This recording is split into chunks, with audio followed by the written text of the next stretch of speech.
First method आप लोगों का मेथड ऑफ लैग्रेंजेस फार्मूला वो तो बताया जा चुका है। ये आपका मेथड ऑफ सक्सेसिव अप्रॉक्सीमेशन है। मेथड ऑफ सक्सेसिव अप्रॉक्सीमेशन हम तब यूज़ करते हैं जब आपके एक्स की वैल्यू को निकालना हो और जब वाई की वैल्यू आपको दी गई हो, क्योंकि इंटरपोलेशन में आप सीधा सीधा एक्स की वैल्यू से वाई निकालते हैं। यहाँ पे वाई से एक्स आपको कैलकुलेट करना है। अब हम मान लेते हैं एक न्यूटन फॉरवर्ड फार्मूला ले लेते हैं। न्यूटन फॉरवर्ड फार्मूला क्या है? y equal to x y naught plus x delta y zero plus x minus one delta two y zero upon factorial two plus x minus one x minus two factorial three delta three y zero. इस तरीके से और भी आगे जाएंगे terms. और यहाँ से y माइनस वाई जीरो निकाल लीजिए। y माइनस वाई जीरो क्या होगा? आपका x delta y zero plus x minus one delta two y zero upon factorial two and plus x minus one x minus two upon factorial three delta three y zero. इसको हम equation one मान लेते हैं। इसके आगे ये आपका आगे का टर्म है, इसमें हम डेल्टा वाई जीरो से डिवाइड कर देते हैं। डेल्टा वाई जीरो से डिवाइड करेंगे तो आपको क्या मिलेगा? Y minus y zero upon delta y zero equal to x minus one upon factorial two upon delta two y zero upon delta y zero plus x minus one x minus two upon factorial three delta three y zero upon delta y zero हो गया, plus and so on. इस तरीके से आपको x की value मिल जाएगी। x को आप एक तरफ रखिए, बाकी सारे चीज़ों को दूसरी तरफ ट्रांसफ़र कर दीजिए। इस तरीके से आपको x की वैल्यू मिल जाएगी। x equal to y minus y zero upon delta y zero minus x minus one factorial two delta two y zero upon delta y zero and so on. Third term आपका हो गया। इस expression में हम आगे ये जो आपका सेकंड टर्म है, सेकंड टर्म और उसके ऊपर के टर्म को हम हटा देंगे। फर्स्ट ऑर्डर आपका अप्रॉक्सीमेशन आपका निकल जाएगा। तो यहाँ पे हमने देखिए आगे के टर्म्स को ये हटा दिया। जो फर्स्ट ऑर्डर आपका अप्रॉक्सीमेशन है वो यहाँ से मिलेगा। इसको हम बोलते हैं x1 नाम दे दिया हमने। ये first approximated value of x है और for the given values of y। अब हम इस x1 की वैल्यू को इस इक्वेशन में यूज़ करेंगे तो हमको सेकंड अप्रॉक्सीमेशन मिलेगा ओ बी एक्स के लिए for the given values of y। तो इसमें हमने क्या किया, इसी में x2 इक्वल टू इस इक्वेशन 2 में x की जगह पर x1 को हमने रख दिया। अब इसको हम क्या करेंगे, इसको इसी तरीके से हम आगे लेके चलेंगे। यहाँ सेकंड टर्म थर्ड टर्म और इसमें भी सेकंड, इसके बाद हम सेकंड ऑर्डर टर्म को हम क्या करेंगे, नेगलेक्ट कर देंगे। यहाँ तक हम लेके चलेंगे, ये फर्स्ट टू टर्म को लेके चलेंगे। ये फर्स्ट टू टर्म आपका क्या हो जाएगा, सेकंड अप्रॉक्सीमेटेड वैल्यू हो जाएगा। अब इस सेकंड अप्रॉक्सीमेटेड वैल्यू को फिर से जब हम इसमें रखेंगे तो आपका थर्ड अप्रॉक्सीमेशन निकलेगा और थर्ड से फिर फोर्थ। जब तक दो वैल्यू सेम ना आए तब तक आपको ये अप्रॉक्सीमेशन करना है। ये प्रोसेस कंटिन्यू रहेगा जब तक कि दो एक ही तरह की वैल्यूज़ आपको x की ना मिल जाए, जब y की वैल्यू आपको नोन हो। तो यहाँ पर आप आगे मेंशन कर लीजिएगा, this method will be continued till we get the values of x for given values of y up to desired degree of accuracy. ये मेंशन करना है आपको। नेक्स्ट मेथड है मेथड ऑफ रिवर्सल सीरीज़।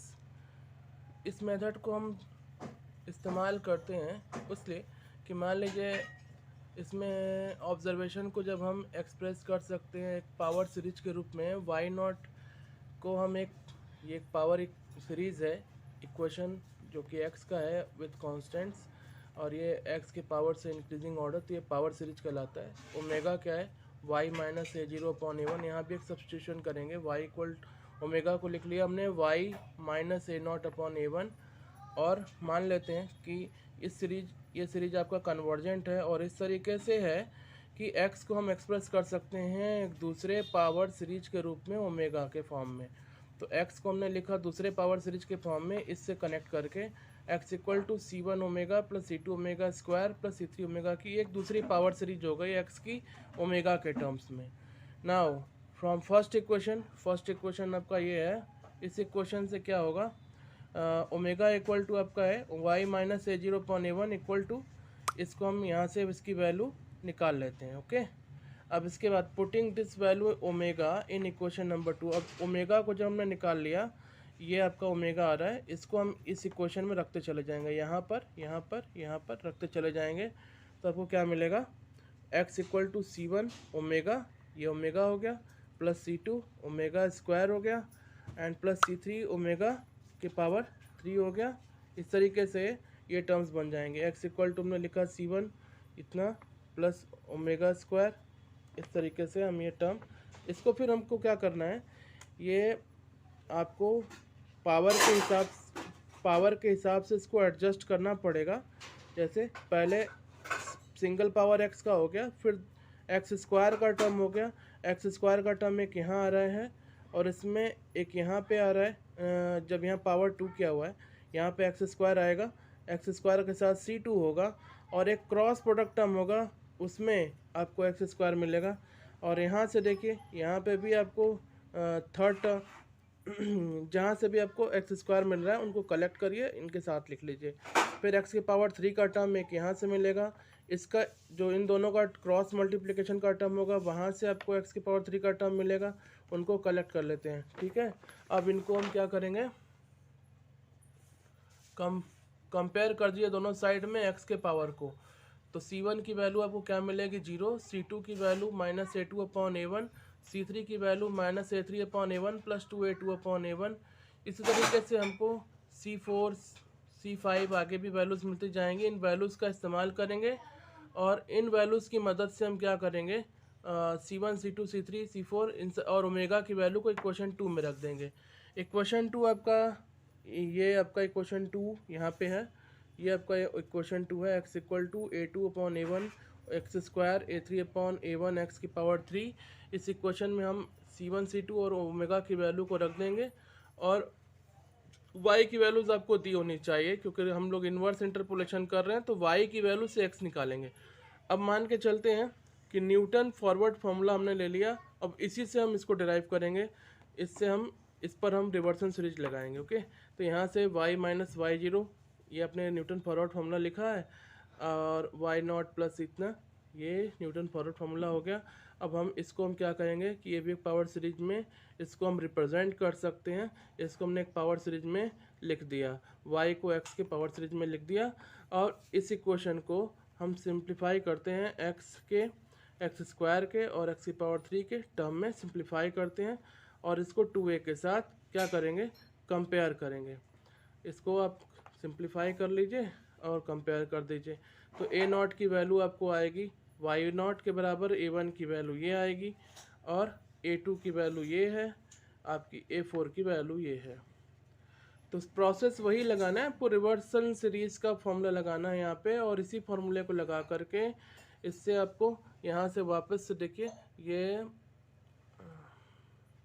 यहाँ पे forward formula हो गया, इसको एक पावर सीरीज़ के फॉर्म में लिखे, और यहाँ से हमने दोनों इसको सिंप्लीफाई किया, एक्स के पावर के फॉर्म में अरेंज किया, और फिर इससे दोनों से हम कांस्टेंट निकाल लेंगे।